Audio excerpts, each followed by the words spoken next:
Hey everybody, welcome back to Tech Odyssey. So today I'm here with another unboxing of the BlackBerry KEY2. This is a silver edition, and it's not the silver edition like special one like the Passport, but if you are uneducated on the BlackBerry KEY2, it came in three colors. It came in this fancy silver color, it came in black, which I have right here, ta-da, and it also came in red, which I have yet to get my hands on. So if I can ever get my hands on one of those brand new, which will probably cost me a ton of money, I will be able to unbox it as well. But let's go ahead and dive in and take a look at the BlackBerry KEY2 in 2020, unbox this sucker, get it out of here, and take a look at it. So before we get into that, I do want to say if this is your first time stopping by the channel, I appreciate you being here.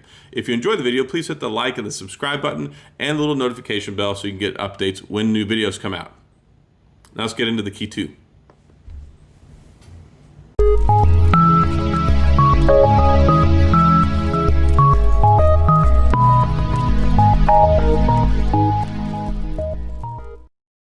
All right, so here we are with the BlackBerry KEY2. This is the silver color or silver edition, very much like the Passport silver edition. You can see here that there's some obvious influences in the design of the KEY2, wink wink. Basically it just looks like a lighter, slimmer version of the Passport. Of course with a longer elongated screen, but 4.5 inch full HD screen, 64 gigabytes of storage. It's got the Snapdragon 660 processor and an 8 megapixel front facing camera and dual 12 megapixel cameras on the back and a 3500 milliamp battery. It's running Android 8.1. So let's go ahead and use my handy dandy unboxing tool here and cut the tape so we can get the KEY2 and liberate it from inside its box. So got that off. You can see here the BlackBerry KEY2 is kind of raised on the box here, but you can feel it when you run your fingers across it, and then ta-da, there we are with the BlackBerry KEY2 in all of its glory. Now I happen to think that this silver color is the best out of all three colors. It's got the matte looking keyboard, it's got the nice polished metal look to it with this silver color. It looks really good. You can see it goes around the edges and also the frets in between the keys, around the camera on the back, and then even the BlackBerry logo on the back of it. So it looks really nice. Got the rubberized texture, got the dual 12 megapixel cameras on the back there. You can actually take some pretty decent portrait shots with it, which is surprising because it is a BlackBerry. Got the SD card slot on the side there, and also for the SIM card. And then we've got our convenience key, power button, and volume up and down on the side there. And take off the little security shield sticker there. Of course, it's got the headphone jack on the top, USB-C on the bottom, and it actually has stereo speakers on the bottom, downward firing. It has pretty darn good sound for a BlackBerry, so not going to be disappointed there. Inside the little box here, of course, we're going to find the world's dullest, most unread documentation in the history of mankind. We have our SIM ejector tool in there as well. So here we are with the documentation. It's actually in there in like 3 different languages. I think it's English, French, and maybe Espanol. So yeah, put that back away in there where it's never, ever, ever going to see the light of day again. So go ahead and set that off to the side. Now also in the box, we have our set of earbuds. Now the neat thing about these earbuds is it actually has the BlackBerry logo on it. So that's kind of neat. It comes with the ear tips already on there, and then it comes with extra ear tips as well, so you can get them fitted for your individual comfort and listening. So pretty neat there. I'll try and get this back in there if I can. Yeah, I don't even know if I've ever actually listened to a pair of them. I always keep everything how it is in the box with the accessories. We got the power brick here. It is capable of quick charge. This one is 5 volt and 2 amp. So you have to find it in the fine lettering on the back side of the power brick there, but 5 volt and 2 amp. So it does get recharged pretty quick. The nice thing is, of course, is that it has a 3500 milliamp battery. The Snapdragon 660 is a pretty power efficient workhorse of a processor. And then we have our USB-C charging cable in here as well. Good to go. It's actually a pretty short cable, but I mean, whatever, it works. So yeah, here we are with the BlackBerry KEY2 again.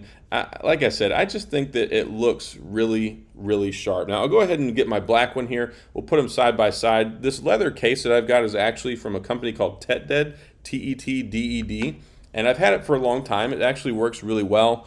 So you can see here, like I said, the black one is completely subdued. The BlackBerry logo on the back, the sides, everything just kind of looks blended together, and it looks nice. I mean, don't get me wrong, it's the exact same phone, but some colors just really, really make the device. And everybody loved the Passport Silver Edition so much, so I think that it was only natural that we would see the silver color in the Key 2.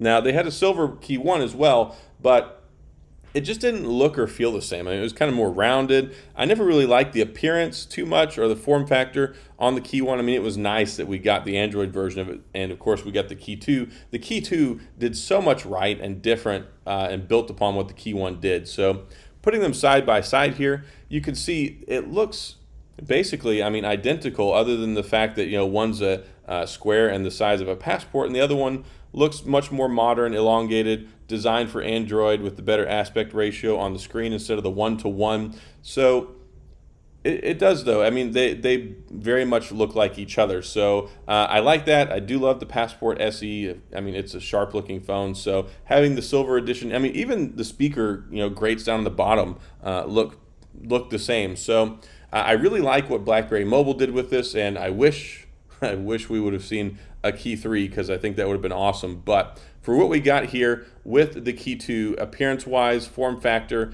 I think this one right here is the best of the bunch. But some people like the red one too. There's a lot going for it, so pretty darn cool. All right, so here we are with the Silver Edition Key 2. And it's not really Silver Edition, it's just a silver colored one. It's not like there's a special one they made like the Passport Silver Edition, but I kind of feel like this is probably the most unboxed phone that I've ever had. I've had several Key 2s since the beginning when it came out, and I originally did have a silver Key 2, but I had to get rid of it. When I retired from the military, I took a job. It was kind of way out in the middle of nowhere as an assistant county attorney. They didn't have T-Mobile service out there, and I couldn't use this, so I ended up switching over to Xfinity Mobile, and I had to get an iPhone for a little while. So this is actually the second time I've had this phone, and now it's never, ever going to leave me again. But it does have a nice look to it. I mean, not like the black one. The black one does look really good, but you can see here, it just looks really sharp, and it accents everything. Like the black one, everything's subdued. It looks like it's one color. And then here, the silver one, you can see the frets between the keys and the border all around the edges. It's just a really sharp looking phone. Of course, it's 100% identical. It just looks different. But that really goes to show you that the right color on the right phone can really, really make it stand out a lot. So I've really been enjoying using this since I unboxed it the other day, and I'm glad that I have it again, because really, it's a great device, and it's still really good, even in 2020. I don't really notice any drop off in performance. The Snapdragon 660 is fine. I mean, they're still putting 665s, 675s in phones nowadays. I mean, if you bump up to like the 765 series and some of the newer ones, really you're just kind of getting like the 5G experience, with the new 765. So the 660 is still a solid processor, 6 gigabytes of RAM, runs like a champ, and I really like this phone. So I'm going to make some more content with this, of course, because we love BlackBerry and I love BlackBerry, so I'm going to make videos about it. But I wanted to do this one last unboxing. I had thought about holding on to it for a while too, because I thought maybe I'd unbox it in a year or two, or maybe I'd hold on to it and just as a collector's thing. But this is such a nice phone, and I want to use it now while it's still kind of in its prime. I don't really care that it has Android 8.1. That's perfectly fine. It just got the security update in March. These keys are what it's all about. So I've been really enjoying. I've typed so much on this in the last 48 hours, especially between Twitter, all my Twitter posts and everything else. So best communications device pretty much ever. I mean, it's just so good. So that's all I have on my unboxing, and a little bit of the impressions and some talking time on the Key 2. I am going to make some more videos about it, so definitely stay tuned for that, and might even do a comparison between these guys, and then of course a battle royale with the silver BlackBerry. So stay tuned, And like I said at the beginning, if you enjoyed the video, please hit the like and the subscribe button and the little notification bell if you want updates when new videos come out. If you have any questions or comments, please feel free to leave them down in the comment section. I will get back to you. And as always, I appreciate you being here. Thanks for watching, and I'll see you guys next time.